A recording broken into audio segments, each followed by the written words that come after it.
pasukan Romawi tak kuasa menahan gempuran muslimin di wilayahnya sendiri.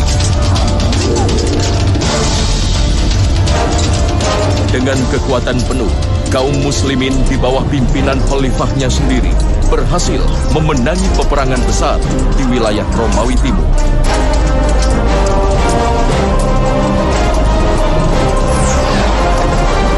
Benteng Saf-Saf yang kokoh akhirnya jatuh pada tahun 181 Hijriah. Tak ada jalan lain bagi Romawi Timur selain berdamai dan membayar upeti setiap tahun kepada Khalifah Abbasiyah di Baghdad.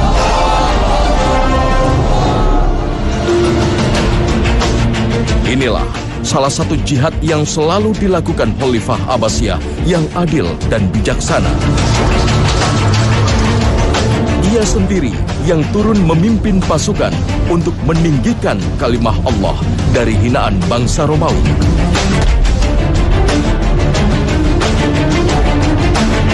Dialah Harun Ar-Rasyid.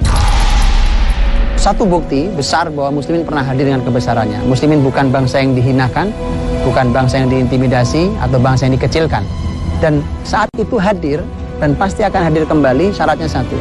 Ketika masyarakat dipimpin oleh seperti Harun Ar-Rasyid kekuatannya, dan Harun Ar-Rasyid adalah pemimpin dan masyarakat yang sama dalam kembali kepada agama Allah Subhanahu wa taala. Nama Harun Ar-Rasyid lekat dengan nama Abu Nawas dalam kisah Alfu Lailah wa Lailah atau kisah 1001 malam. Sosok yang digambarkan sebagai raja glamor yang senang dengan minuman keras.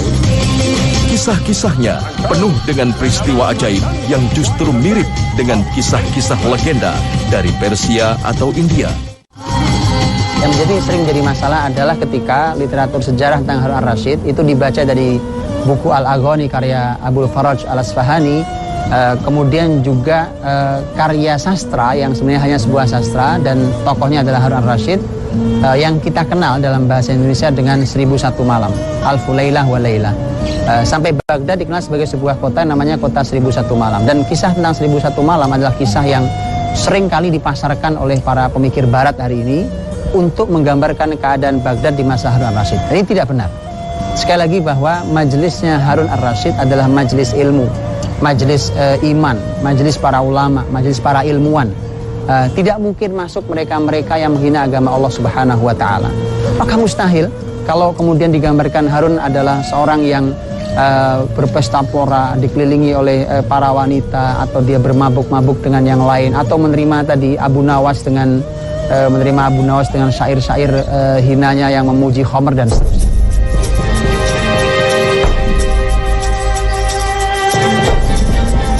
Sebuah gambaran kehidupan yang bertolak belakang dari catatan sejarah tentang kebesaran kekhalifahan Abbasiyah di Baghdad, Irak.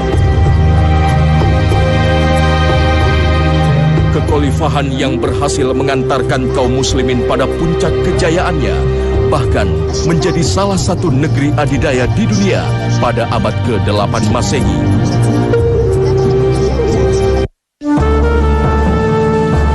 Kekhalifahan Abbasiyah lahir tahun 132 Hijriah atau abad ke-7 Masehi setelah berhasil menundukkan kekhalifahan Umayyah di Damaskus yang memimpin muslimin hampir satu abad.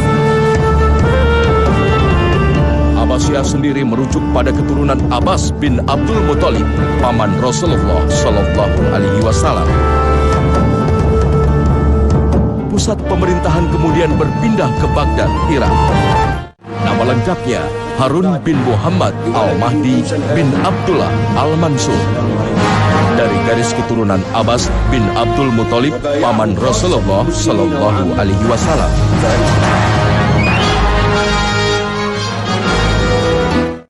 Lahir pada 763 Masehi di Rey, Iran. Ibunya bernama Heizuran, seorang wanita sahaya dari Yaman yang dimerdekakan dan dinikahi Al-Mahdi.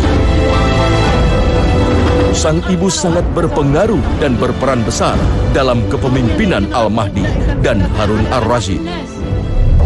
Bismillahirrahmanirrahim. Sejak belia, Harun ar-Rasyid ditempa dengan pendidikan Islam dan pemerintahan di lingkungan istana. Sebagai putra mahkota kedua setelah Musa al-Hadi, sejak kecil hingga remaja, Harun ar-Rasyid belajar ilmu pemerintahan pada Yahya al-Barmaki, seorang Persia yang dekat dan banyak membantu kekhalifahan Abbasiyah.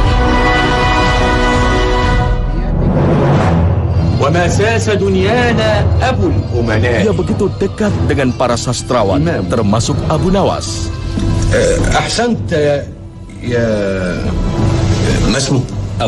Sekalipun tak sepopuler sastrawan Baghdad lainnya, Abu Nawas tercatat sebagai sastrawan yang pernah mewarnai kehidupan Harun ar-Rasyid.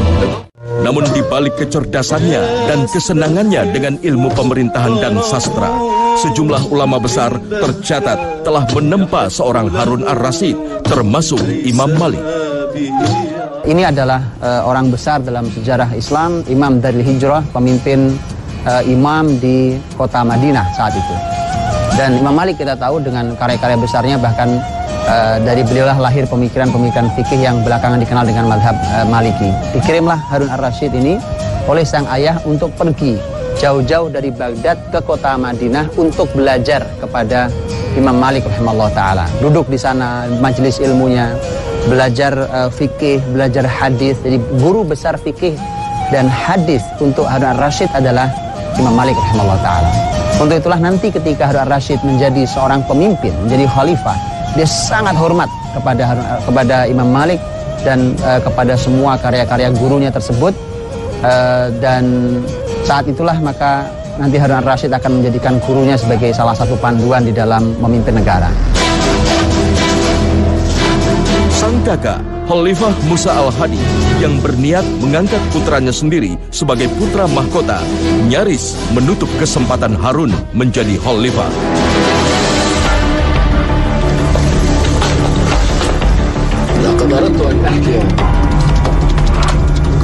Namun kehendak Allah justru mengantarkan Harun pada takdirnya.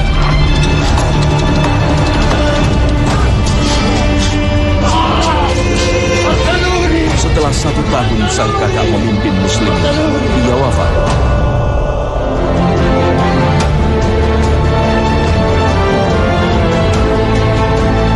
Maka pada tahun 170 Hijriah, Harun ar-Rasyid yang saat itu baru berusia 20 tahun dibaiat menjadi Khalifah Abbasiyah yang kelima.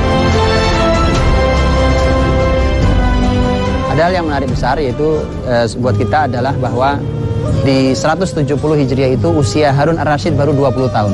Jadi kurang lebih sekitar 20 tahun. Karena dia lahir pada tahun 150 Hijriah. Pada tahun 170 dia dibaiat, artinya dia memimpin sebuah wilayah yang besar itu di usia 20 tahun. Dan Harun ar-Rasyid saat itu sudah menikah, kemudian sudah memimpin di usia 20 tahun. Dan mari kita pikirkan hari ini tentang usia kita, berapa usia kita dan apa karya kita.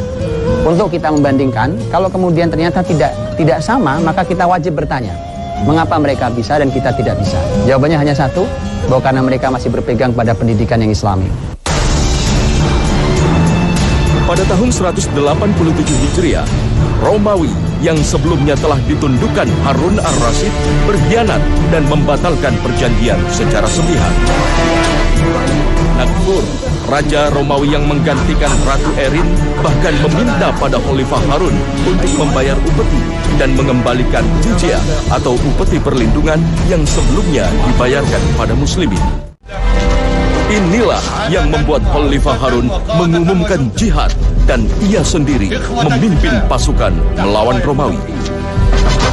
Laqad sadaqa ar-rasul hina qala la fadla li 'arabiyyin 'ala 'ajamiyyin illa bit-taqwa. Wa taqwa Allah ta'atuh.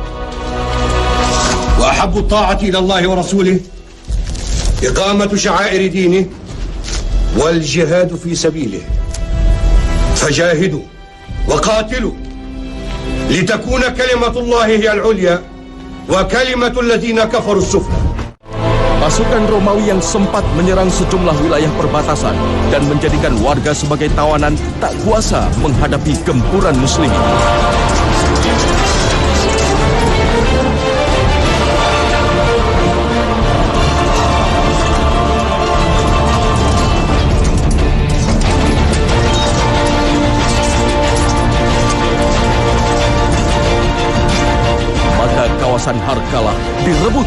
dan seluruh tawanan muslimin berhasil dibebaskan. Harun ar-Rasyid kembali memberikan rasa aman pada muslimin. Inilah semangat jihad yang menyala di hati Khalifah Harun ar-Rasyid. Sejarah mencatat, di sela mengurus pemerintahan muslimin, Harun ar-Rasyid menyelanya dengan jihad dan haji.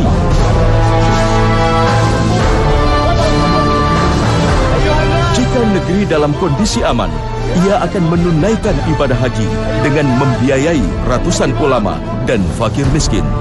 Harun ar-Rasyid tidak hanya seorang pemimpin yang berada di balik layar, dia langsung turun bahkan ke medan jihad, bahkan langsung memimpin jihad. Di antara yang dia lakukan saat memimpin, di antaranya adalah ketika memimpin perang besar untuk menaklukkan kota Hirqalah yang ada di bawah Romawi. Dikarenakan pemimpin mereka yang angkuh itu, maka langsung Harun ar-Rasyid yang hadir. Dan setelah perang itu, Harun ar-Rasyid punya satu semacam tutup kepala atau topi, yang ditulis di topi itu tulisannya adalah Ghazi wa Haj atau Ghazi Haj. Jadi jihad dan haji. Maka dari itulah konsepnya Harun ar-Rasyid adalah kalau tahun ini dia jihad, tahun depan dia haji. Begitu seterusnya. Tetap nyala bahwa semangat dalam dirinya untuk terus berjihad, apalagi setelah dia mendengar hadis Nabi SAW, di mana Rasulullah SAW pernah bersabda bahwa orang-orang yang syahid fisabilillah akan berharap dia setelah terbunuh syahid akan terharap dia hidup lagi, kemudian terbunuh lagi, hidup lagi, terbunuh lagi. Karena begitu nikmatnya mati syahid.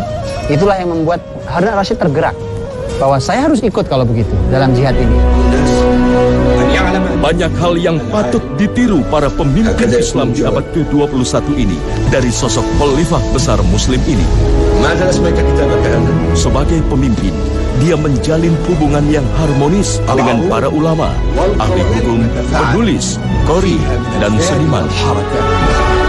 Ia kerap mengundang para tokoh informal dan profesional ke istana untuk mendiskusikan berbagai masalah. أبا سليمان أعط هذا العالم بوزن كتبه ذهبا.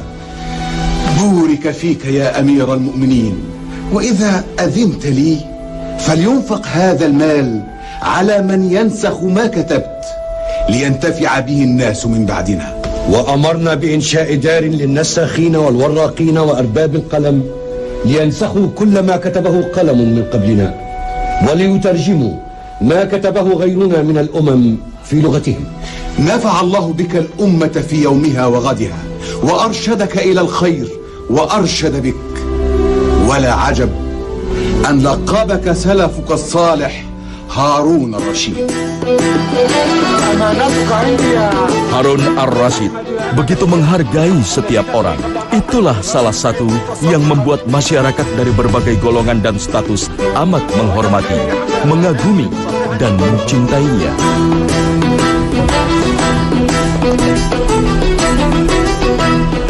Harun ar-Rasyid menjadi pemimpin yang mengakar dan dekat dengan rakyatnya.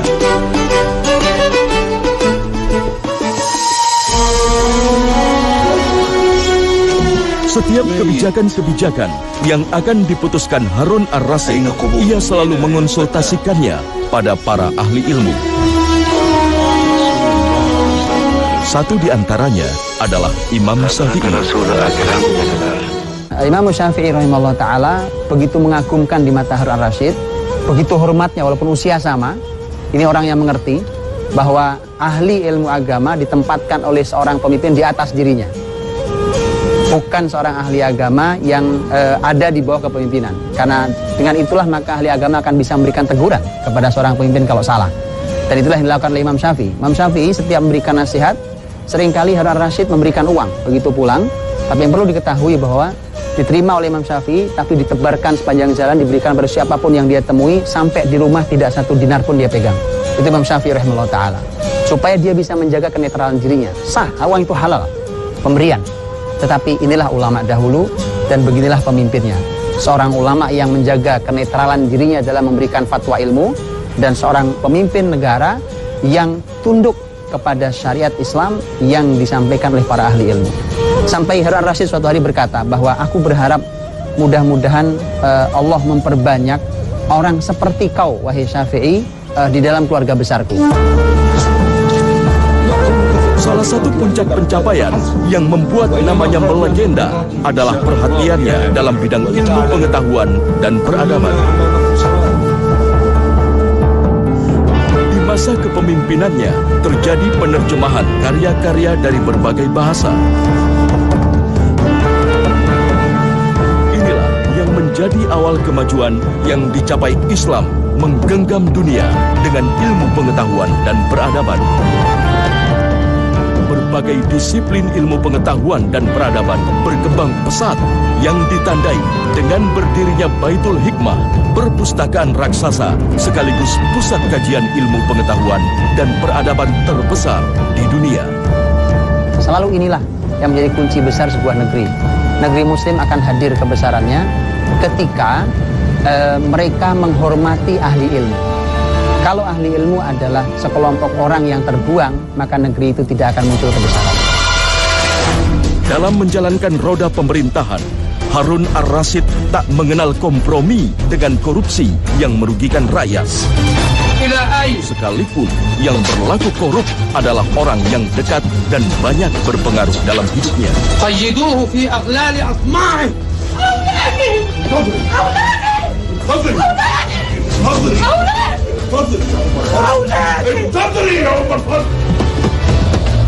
Tanpa ragu-ragu, Harun ar-Rasyid memecat dan memenjarakan Yahya al-Barmaki yang diangkatnya sebagai Perdana Menteri.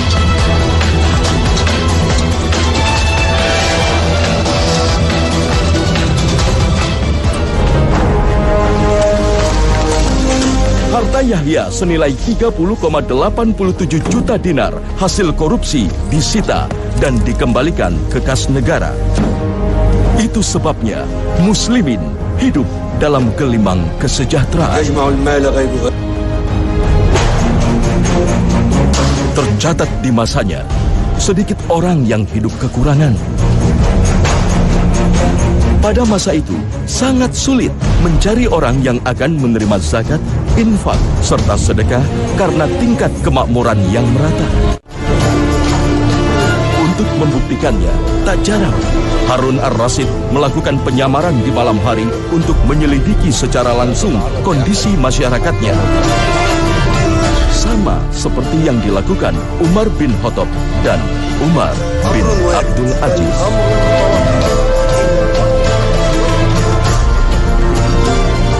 Upaya-upaya yang dilakukan Harun ar-Rasyid berhasil mengantarkan Baghdad menjadi kota peradaban paling maju di dunia.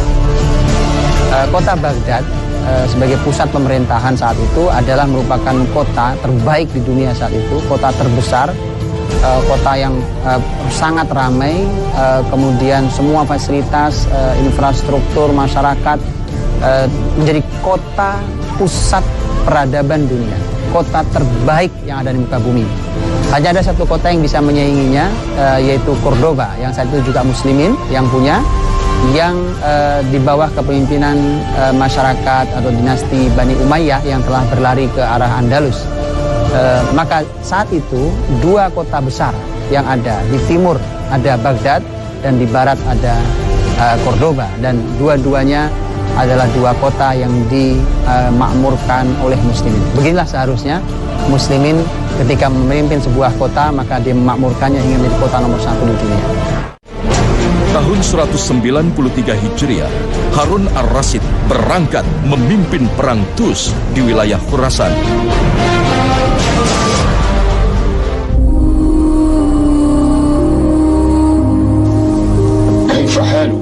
Dalam perjalanan ke medan jihad, Harun ar-Rasyid wafat di usia 43 tahun.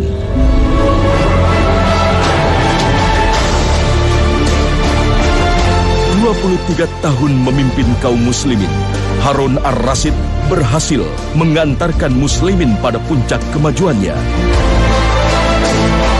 Apa yang telah ditorehkan dalam hidupnya menjadi teladan yang mahal bagi dunia.